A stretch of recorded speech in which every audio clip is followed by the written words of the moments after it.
Hey, welcome to Agnes Thompson's channel. My name's Helen, and I'm going to share my story with you. My Los Angeles home, having weathered decades, had always been my anchor. More than just walls and a roof, it was a living organism, imbued with memories. Every creak of the floorboards, every sunbeam piercing through the old curtains, told its own story. For me, Helen, 75 in 2025, these stories were more precious than gold. I always believed that the past wasn't a dead weight, but invisible threads connecting us to those who came before us and those who would come after. My greatest treasure wasn't stocks or jewelry, but our family history, meticulously collected and carefully preserved in old, leather-bound volumes and, of course, letters. Hundreds of letters. I lived alone after my beloved George passed 10 years ago. The silence in the house was sometimes deafening, but I learned to find solace in it, immersing myself in my books, my garden, and, of course, my memories. Retirement in America in 2025 is a whole different ballgame. Medicare doesn't cover nearly everything, and every doctor's visit, every new pill, was a cause for concern. I learned to be frugal, to budget down to the penny, but I still felt stretched thin. My children, Sarah and Tom, always offered help, but I prided myself on my independence. I didn't want to be a burden. My main concern wasn't for myself, but for them and, of course, for my grandchildren, Lily, a 17-year-old beauty, and Jake, a 15-year-old genius who seemed to be born with a chip in his brain instead of a heart. My life was measured, filled with small joys. In the morning, a cup of hot coffee on the porch, listening to the birdsong that, sadly, grew fainter each year. In the afternoon, working in the garden, where I grew the juiciest tomatoes and the most fragrant roses. In the evening, reading or sifting through old letters. These letters were my ritual. Letters from my great-grandmother, who lived through the Great Depression, letters from my grandfather, who fought in World War II, letters from my mother, who wrote about life in post-war America. Each letter was a piece of history, a living voice from the past. I transcribed them, organized them, added my own comments, hoping that someday my grandchildren would appreciate this effort. I believed that these lines contained wisdom that would help them navigate this crazy, rapidly changing world. I was especially proud of the collection of letters my grandmother, Evelyn, wrote to her brother during his army service in the 1940s. They were full of life, hope, fears, and an unwavering faith in the future. They described details of daily life that you wouldn't find in any history textbook: how they rationed sugar, how they rejoiced at every package, how they listened to wartime radio broadcasts, holding their breath. I felt that these letters weren't just words on paper, but tangible proof of their resilience, their love, their humanity. I bound them into a beautiful book, adding photographs and my own notes, and called it Voices of the Past. I dreamed that one day Lily and Jake would sit beside me, and I would read these letters to them, and they would ask questions, and we would travel through time together. I imagined their eyes lighting up with interest, how they would understand that true wisdom isn't hidden in algorithms and likes, but in the living stories of people. I saw them finally appreciating the value of family ties that stretch across generations. And then that day came. Sunday brunch at Sarah's. The whole house was filled with hustle and bustle, laughter, the aroma of freshly baked rolls.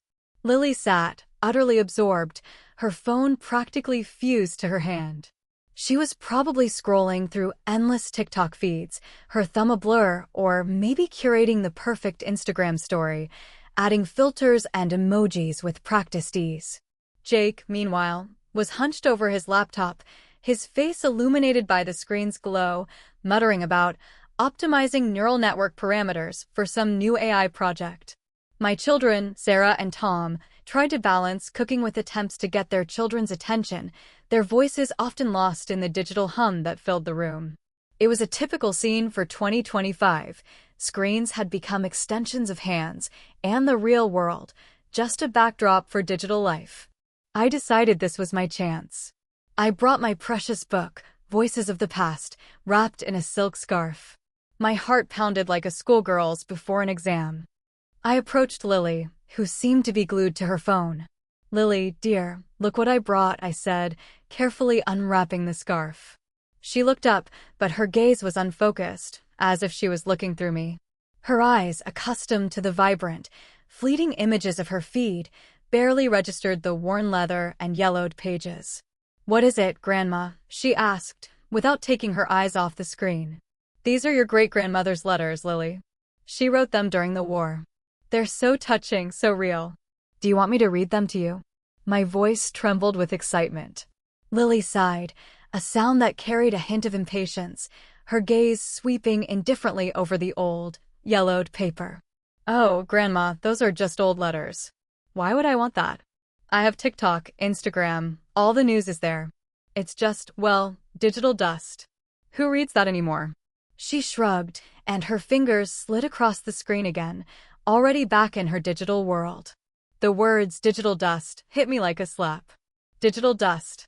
My treasure, my years of work, my connection to the past, all of it was just dust to her. I felt something break inside me. A sharp, searing pain of rejection. But I didn't give up. I turned to Jake, who seemed to be in his own universe, typing furiously. "Jake, what about you? This is history, this is real data. You love to analyze everything, don't you? There's so much information here about how people lived, how they coped with difficulties." I tried to appeal to his logical mind, hoping the word data would catch his attention. He finally tore himself away from his laptop, his eyes, usually full of concentration, now filled with slight irritation. "Grandma, come on. That's an analog format. Inefficient. If it were in the cloud, I'd understand. But like this, it's just a pile of paper. I need to process terabytes of data, not decipher someone's scribbles. It doesn't scale, you know? It's just irrelevant. The past is the past. What matters is now and what will be tomorrow. And tomorrow is AI, it's neural networks, it's virtual reality. Not dusty letters." He gestured vaguely at the book, as if it were an alien artifact.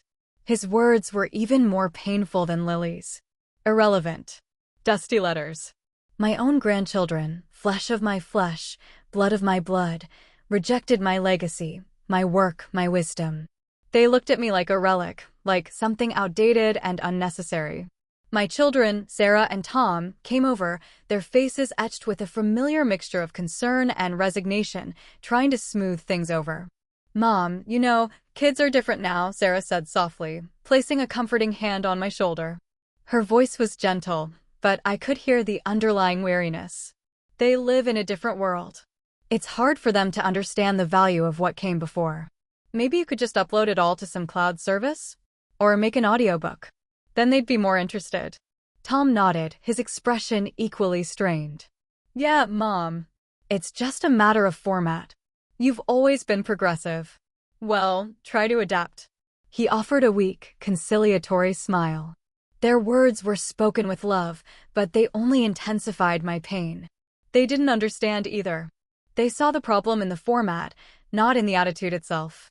They didn't see that it wasn't about how I presented it, but that they didn't see the value in the content itself, in the very idea of connecting with the past. They were so absorbed in the present and the future that the past simply ceased to exist for them. I felt tears welling up in my eyes, a hot sting behind my eyelids, but I held them back. I wouldn't show them my weakness. I just silently closed the book, wrapped it back in the scarf, and placed it on the table. My heart ached with hurt and disappointment, a dull throb that resonated deep within my chest. I had come to them full of hope, and I left feeling gutted. For the rest of the day, I felt like a stranger at this celebration of life. I watched Lily and Jake, their faces illuminated by the blue glow of their screens, sharing memes and inside jokes that were entirely lost on me. They exchanged messages with friends, their fingers flying across keypads, living in their digital world where there was no room for old letters, for family stories, for real conversation. I saw how this screen world was consuming them, tearing them away from their roots, from true values. The vibrant energy of their youth seemed entirely channeled into this virtual existence. When I returned home, the silence in my house was no longer comforting, but oppressive. I sat in my favorite armchair, holding the book, Voices of the Past. Its weight felt incredibly heavy, a physical manifestation of my emotional burden. Digital dust. That word echoed in my head, a cruel taunt. Was everything I had collected, preserved, cherished, just dust? Were my grandchildren forever lost to living history, to real connections? I looked at the book's cover, at the yellowed pages, at my grandmother's familiar handwriting. In those letters was life, pain, love. How could they not see it? How could they be so blind? I felt alone, like the last guardian of a vanishing world. A world where words had weight, where stories were passed down orally, where the past was the foundation for the future. But that world, it seemed, was rapidly disappearing, displaced by a world of quick likes, fleeting trends, and superficial connections. I knew I couldn't just give up. This wasn't just my hobby, it was my duty. A duty to those who came before me and to those who would come after. I had to find a way to reach them, to break through this digital wall. But how? How could I make them see the value in what they so easily rejected? My thoughts fluttered like butterflies in a jar, restless and uncontained. I was old, but not broken. I had been through a lot in my life, losing my parents, the Vietnam War, economic crises, the death of my husband. I had learned to be resilient, to be resourceful. And I knew that this test was not the last. I stood up, walked to the window, and looked at the stars that were already beginning to emerge in the darkening Los Angeles sky. They were the same as they had been hundreds of years ago. They hadn't changed. It was people who changed their values, their priorities. But I believed that true values, love, family, history, were eternal. I felt something new stirring within me, not just resentment, but a quiet, burning determination. A determination to fight for what I believed in. For my family. For my legacy. Jake and Lily's words, like sharp shards, lodged deep in my soul. Digital dust. Irrelevant.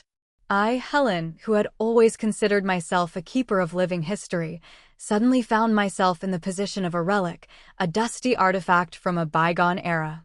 The hurt was searing, a constant ache, but beneath it, like an ember under ashes, smoldered a stubborn determination. I couldn't allow my legacy, the blood and sweat of generations, to become mere trash in their eyes. I couldn't allow them to lose connection with what makes us human, with our roots, with our shared history. The first few days after that ill-fated brunch were filled with heavy contemplation. I sifted through the letters, reading every line, trying to understand how something so priceless to me had become invisible to them. I observed my grandchildren when they visited or when we video chatted. Their eyes were constantly drawn to screens, their fingers glided across smooth surfaces, and their attention seemed to be fragmented into 1,000 tiny pieces, always ready to jump to the next notification or trending video. They lived in a world where information was instant, superficial, and, as I saw it, devoid of depth. I began my own research project, a venture into the digital unknown. I, who had always preferred paper books and handwritten notes, started to immerse myself in their world. I asked Sarah to show me how to use TikTok and Instagram. My fingers, accustomed to turning pages, awkwardly slid across the screen, often hitting the wrong buttons. I saw endless streams of short videos, flickering images, headlines that screamed sensationalism but offered no substance. It was a world where attention was a commodity and depth was a luxury few could afford. I noticed how easily they trusted the information they saw online. Lily could spend hours watching videos about fashion or makeup, absorbing every tip and trick from influencers. Jake, meanwhile, was engrossed in new technologies and cryptocurrencies, citing online forums and tech gurus as gospel. They quoted bloggers and influencers as if they were unquestionable authorities.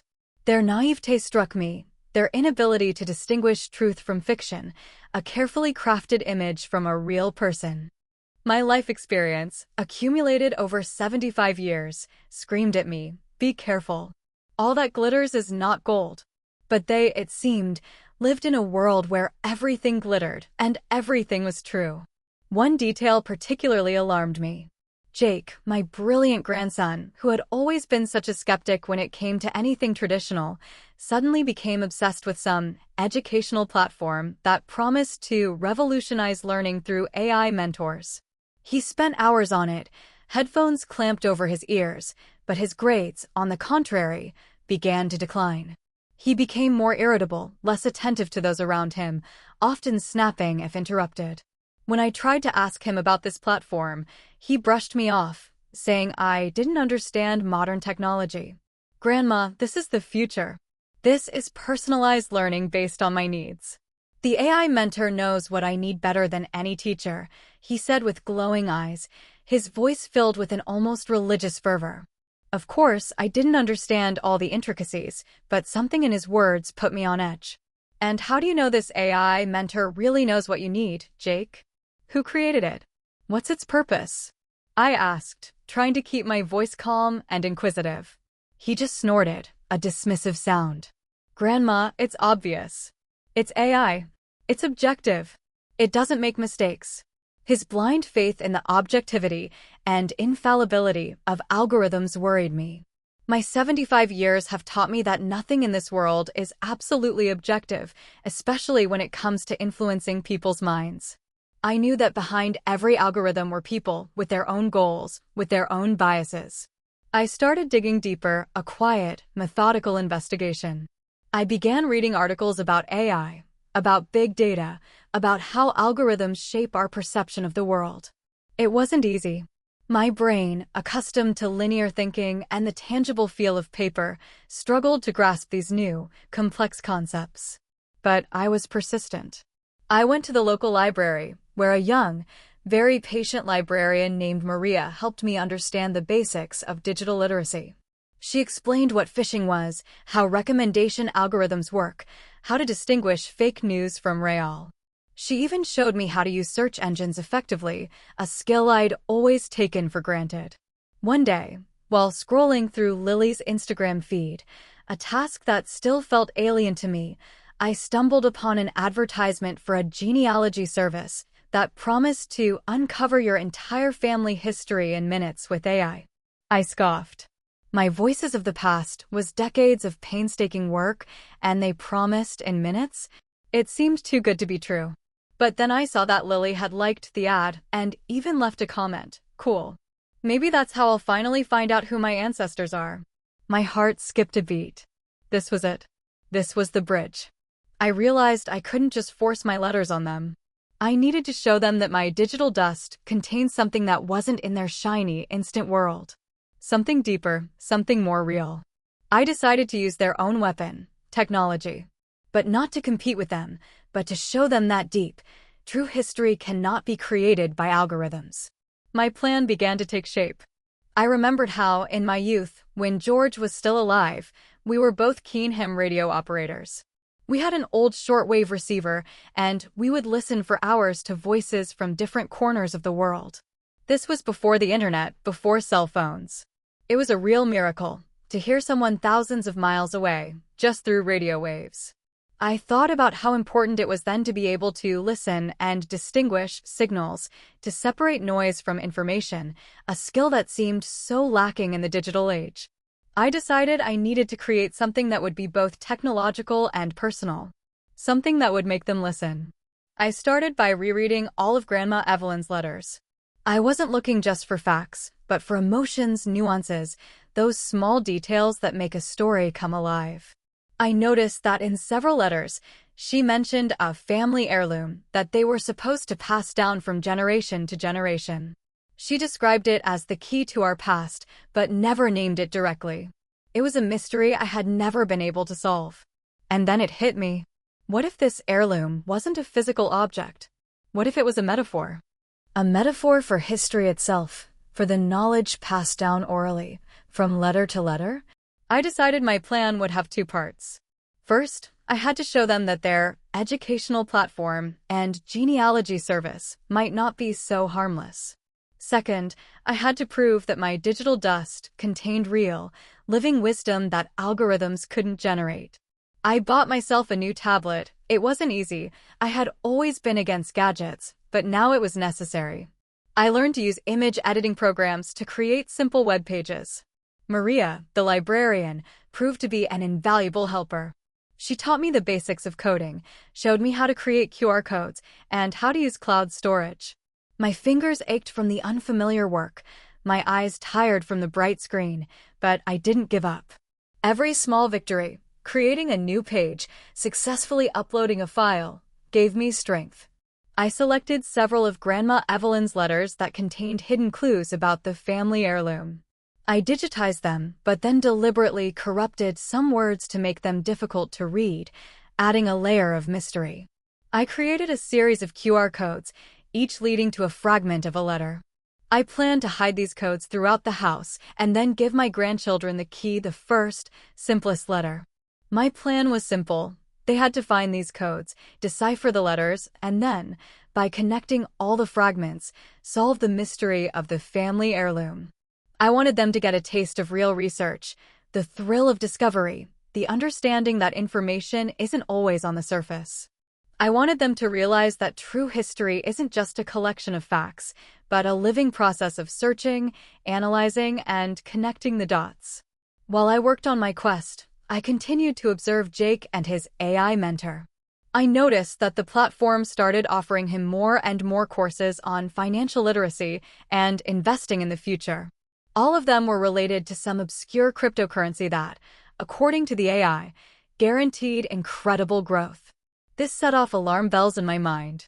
My life experience told me that guaranteed growth was always a red flag, a phrase often used by those looking to exploit others. I began to dig deeper into this cryptocurrency and the company behind the educational platform. It wasn't easy. The information was fragmented, often contradictory, buried under layers of jargon and marketing fluff. But I was persistent. I used all my connections, all my knowledge of how the world works, honed over decades. I called old friends who worked in finance, consulted with lawyers I had worked with in my youth. I even attended several online webinars on cybersecurity for seniors, where I learned about common scam schemes and red flags. And the more I dug, the more convinced I became that something was amiss. The company that owned the platform was registered offshore, its founders were anonymous, and the cryptocurrency they were so actively promoting had all the hallmarks of a Ponzi scheme. This wasn't just irrelevant, it was dangerous. My grandchildren, with their blind faith in technology and instant gratification, were ideal victims. I felt a righteous anger brewing within me, a cold fury that settled deep in my bones. This wasn't just indifference to my legacy, it was something far more sinister. It was a scam targeting my grandchildren, their future, their hard-earned savings. I realized that my letter quest had to become not just a way to show them the value of history, but also a way to open their eyes to the danger lurking in the digital world. I had to show them that critical thinking, the ability to analyze information rather than just trusting it, was not digital dust, but a vital skill, a shield against deception. The tension mounted. I saw Jake delving deeper into this platform, his eyes glazed with belief in the promises of easy money. Lily, in turn, became obsessed with the idea of quick success on social media, buying likes and followers from dubious services that promised to make her a star, desperate for validation in the digital sphere. Both of them, in different ways, were vulnerable to the illusions created by the digital world. I had almost finished my quest. The letters were digitized, the puzzles were hidden, the QR codes were printed. My heart pounded with anticipation and fear. I didn't know how they would react. Would they laugh? Would they ignore me again? Or maybe, just maybe, they would finally see? I stood by the window, looking out at nighttime Los Angeles. The city glowed with millions of lights, each representing someone's life, someone's story. And somewhere out there, in that vast, sparkling city, my grandchildren were on the verge of falling victim to a deception so cleverly disguised as progress. I took a deep breath, the cool night air filling my lungs. My hands, though aching from the unaccustomed work, were filled with a quiet, unwavering determination. My mind, though tired from new knowledge, was clear. I was old, but I was wise. And I knew I had something these algorithms didn't: life experience, intuition, and an unwavering love for my family. But what she learned or did next turned all expectations upside down. You won't believe how it ended. The day of the quest arrived. I, Helen, invited Sarah, Tom, Lily, and Jake over for what I called a family remembrance day. They arrived, as always, phones in hand, with a slight air of boredom on their faces, clearly expecting another one of Grandma's old-fashioned activities. I tried to hide my intense nervousness, a flutter in my stomach that belied my calm exterior. My heart pounded like a drum, anticipating and fearing their reactions. "My dears," I began, holding the first, simplest letter from my Grandma Evelyn, its paper soft and worn with age. "Today I want to offer you a little adventure. It's not a phone game, but it has puzzles you need to solve." Lily rolled her eyes, a familiar teenage gesture, and Jake raised an eyebrow skeptically, his usual analytical gaze tinged with impatience. "Grandma, what is it?" "Another attempt to make us read old letters," he mumbled, already reaching for his phone. "Not exactly," I smiled, a small, knowing curve of my lips, handing them the printed letter. "This is the first link in the chain. It contains a clue that will lead you to the next." The letter was short, but within its ordinary phrases about weather and news, a sentence was highlighted: "Look where time stands still, and every moment is eternity." Next to the phrase was a neatly affixed small QR code. Lily was the first to react, her curiosity piqued by the familiar digital symbol. Her fingers, accustomed to instant scanning, quickly aimed the camera at the code. "Oh, a QR code? This is more interesting," she muttered, and a flicker of genuine curiosity appeared on her face, replacing the boredom. Jake, seeing this, put his phone down and leaned closer, intrigued. The QR code led them to a simple web page I had created. On it was a fragment of the next letter, but with several intentionally corrupted words, replaced by question marks. Next to each such word was a small magnifying glass icon. "What's this nonsense?" Jake frowned, his analytical mind already trying to make sense of the puzzle. "The words are unreadable." "And what's with the magnifying glass?" "The magnifying glass means you need to find that word," I explained, my voice gentle but firm. "It's hidden somewhere here in the house, in another letter. Look where the past meets the present, and light penetrates through the ages." I watched as they, at first reluctantly, began to search the room. Lily, surprisingly agile, quickly found the next QR code, tucked behind an old, framed photograph of my grandmother on the mantelpiece. Jake, with his analytical mind, quickly grasped the logic of my clues, his initial skepticism giving way to a competitive spark. They moved from one letter to another, from one QR code to another, slowly but surely immersing themselves in the story. As they found new fragments, I saw how their attitude changed. The initial skepticism was replaced by curiosity and then by genuine fascination. They began to argue, good-naturedly, over who could find the next clue faster, who could decipher the corrupted word more accurately. I saw them finally reading these letters, really delving into their meaning, trying to understand the context, the lives behind the words. They were no longer just scanning, they were engaging. One fragment of Grandma Evelyn's letter contained a particularly poignant description of her anxiety during the war, mentioning a new, shiny offer that seemed too good to be true and promised quick riches, but required blind faith. I had specifically chosen this fragment, hoping it would resonate with Jake's situation. "Listen, Jake," Lily said, reading aloud, her voice thoughtful, new, shiny offer. "That sounds like your AI platform, not so?" Grandma Evelyn also faced something similar. Jake frowned, his usually impenetrable face now showing a flicker of confusion, then dawning realization. "But that was in the 40s. What does that have to do with AI? Does fraud change?" I asked gently, my gaze steady. "Only the tools change. The essence remains the same, the promise of easy money, the demand for blind faith." It was at this moment that I decided to deliver my main blow. The last QR code led them to the most important letter, the one where Grandma Evelyn mentioned a family heirloom as the key to our past. But this time I didn't corrupt the words. Instead, I added a link to the article I had found in my research, an article about how scammers use AI to create fake educational platforms and promote dubious cryptocurrencies, preying on the trust of young, tech-savvy individuals. Jake read the article. His face, which had been bright with the thrill of the quest, now paled, a stark contrast to his usual confidence. He began to frantically double-check the information about his educational platform and the guaranteed cryptocurrency on his own phone.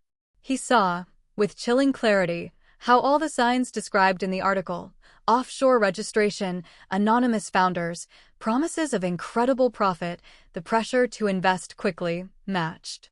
He realized he was on the verge of losing all his college savings, the money he had diligently saved from his coding projects. "Grandma," he whispered, his voice filled with shock and shame, his eyes wide with disbelief. I can't believe it. This is a scam. All this time. I almost fell for it." He looked up at me, his usual analytical gaze now clouded with vulnerability. Lily, who had been engrossed in solving puzzles until this moment, also read the article over his shoulder. Her eyes widened in horror. She remembered her genealogy service and the quick success she had sought on social media. She realized that her likes and followers were part of a carefully orchestrated scheme, designed not to boost her online presence, but to harvest her personal data and sell her fake, useless services. "My genealogy," she said, her voice trembling, her eyes filling with tears. "They promised me my whole family history, and actually, they just wanted my data. And these boosting services, that's a scam too." She looked utterly devastated. Sarah and Tom, who had been observing all this from the kitchen, their initial amusement turning to quiet concern, were now utterly stunned. Their faces mirrored their children's shock, then a dawning realization of their own oversight. They couldn't believe that their children had been so close to falling victim to such sophisticated schemes. They looked at me, at Helen, with an expression I hadn't seen in a long time, a mixture of profound respect and deep, heartfelt gratitude. "But how did you know, Grandma?" Jake asked, still trying to process what had happened, his voice barely above a whisper. "My grandpa always said, truth isn't what you're told, it's what you find yourself," I said, my voice steady, looking them each in the eyes. I just followed his advice. And I knew that true wisdom isn't something you can find in algorithms. It's passed down from generation to generation. It's contained in these letters. And then I revealed the final puzzle, the true meaning of the quest. The family heirloom Grandma Evelyn wrote about isn't a physical object. It's a metaphor. It's our history. It's the wisdom we gain from those who came before us. It's the ability to think, to analyze, to distinguish truth from lies. That's what saved you today. My grandchildren, Lily and Jake, for the first time in a long time, looked at me not as a relic, but as a savior. Their eyes were filled not only with shame, but with deep understanding and a newfound reverence. They understood that my digital dust had proven to be far more valuable, far more protective, than all the shiny, empty promises of the digital world. "Grandma," Lily came to me and hugged me so fiercely, so genuinely, as never before. "I'm so sorry. I was so foolish. I didn't understand how important this was." Her voice was muffled against my shoulder. Jake, though less overtly emotional, also came over and clasped my hand firmly, his grip surprisingly strong. "Grandma, you saved me. You were right. I was so blinded by these technologies, by the promise of easy money, that I couldn't see the obvious. Thank you." His eyes, usually so focused on screens, now held a newfound respect for me. Sarah and Tom, their faces still etched with the lingering shock, also approached, their eyes moist with tears of relief and regret. "Mom, we're also to blame," Sarah said, her voice thick with emotion. "We should have been more attentive. You always tried to tell us this, and we didn't listen. We just thought they were different kids." Tom nodded, his shoulders slumping slightly. "We got caught up in the convenience of it all, Mom. We let them drift too far into that digital world without enough guidance. Thank you for pulling them back." In that moment, I felt the wall that had separated us, the invisible barrier of misunderstanding and generational disconnect, finally crumble. It wasn't just a reconciliation, it was a profound reunion. We were a family again, bound not just by blood, but by visible, tangible threads of shared understanding and a renewed appreciation for our common history. But that wasn't the end. As we sat together, the tension slowly easing, rereading Grandma Evelyn's letters, Jake, ever the analyst, suddenly exclaimed, "Wait. In this letter, she mentions a big storm brewing on the coast and that only those who prepared in advance, those who had a safe haven, would survive. And she talks about a hideaway where they kept supplies. This isn't just about the weather, Grandma. His finger traced the faded words on the page. I frowned, a new puzzle presenting itself. I had always thought that particular passage was a metaphorical description of the hardships of war, a reflection of the general anxiety of the times. But now, with all of us attuned to searching for hidden meanings, for deeper truths, I realized Jake was right. In the letter, there were very specific details about a hideaway and preparation that seemed too concrete for a simple metaphor. Jake, with his sharp, analytical mind, quickly put the pieces together. He remembered that in the family archive, which I had so carefully preserved, there were old blueprints of our house, drawn by my grandfather. We found them. And there, on one of the plans, almost imperceptible, was a tiny, faded mark, a small cross in the basement, under the old pantry. We descended into the cool, musty air of the basement. Under the pantry, behind old, dusty boxes and forgotten holiday decorations, we discovered a small, well-camouflaged niche. It was expertly hidden, a testament to my grandfather's ingenuity. Inside lay an old, sealed metal box, heavy with its contents. We opened it, our breaths held in anticipation. Inside were not jewels, not gold, but something far more valuable in its own way.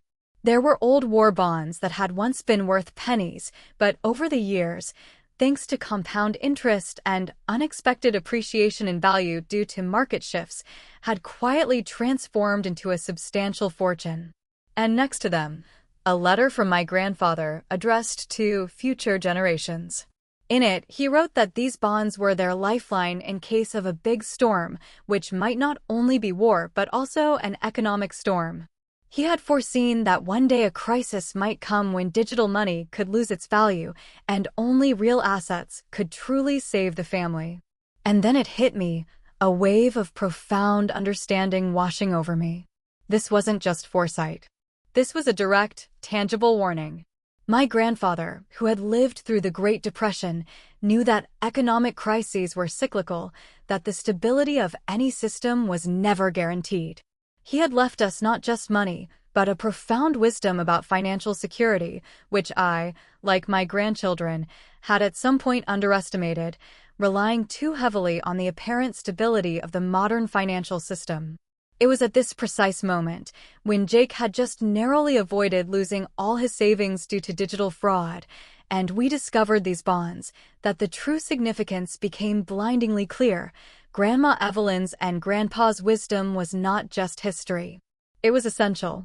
It saved us not only from the current, immediate problem of the AI scam, but also prevented a much larger, insidious catastrophe, an economic vulnerability that we hadn't even suspected. If Jake had lost his money, it could have become the catalyst for a chain reaction, leading to much more serious financial problems for the entire family. Especially considering my own modest retirement savings and the constantly rising costs of American healthcare. These bonds became our unexpected financial buffer, a true safe haven that would allow us to weather any future economic storm my grandfather had warned about. The ending was not just happy, it was deeply instructive and profoundly meaningful. We, as a family, gathered together again, truly connected. Lily and Jake began to spend more time with me, not just listening to my stories, but actively asking questions, sharing their thoughts, and seeking my perspective on their own challenges. They understood, with a newfound clarity, that the past wasn't just digital dust, but a living, breathing source of wisdom, a wellspring of resilience that could guide and protect them in the future. They even began to keep their own family journal, recording their thoughts, their experiences, their own stories, to pass on to the next generations, ensuring the threads of our history would never again be broken. I, Helen, understood that my mission wasn't over. I was not just a guardian of the past, but a vital bridge between generations. I had learned to use new technologies, not to replace the old, but to enhance them, to weave them into the fabric of our shared narrative. I understood that true wisdom is not only knowledge, but also the ability to adapt, the ability to see value in every moment, in every story, in every person, regardless of the format it comes in. Sometimes, when I sat on the porch, listening to the birds sing, I thought about how much had changed. The world had become faster, more complex, but human values, love, family, history, wisdom, remained unchanged, eternal anchors in a turbulent sea. And I knew that as long as there were people like me, willing to fight for these values, willing to bridge the divides, the future of our family and perhaps the world would be safe. My letters, my digital dust, turned out to be more than just words on paper. They were the key to salvation.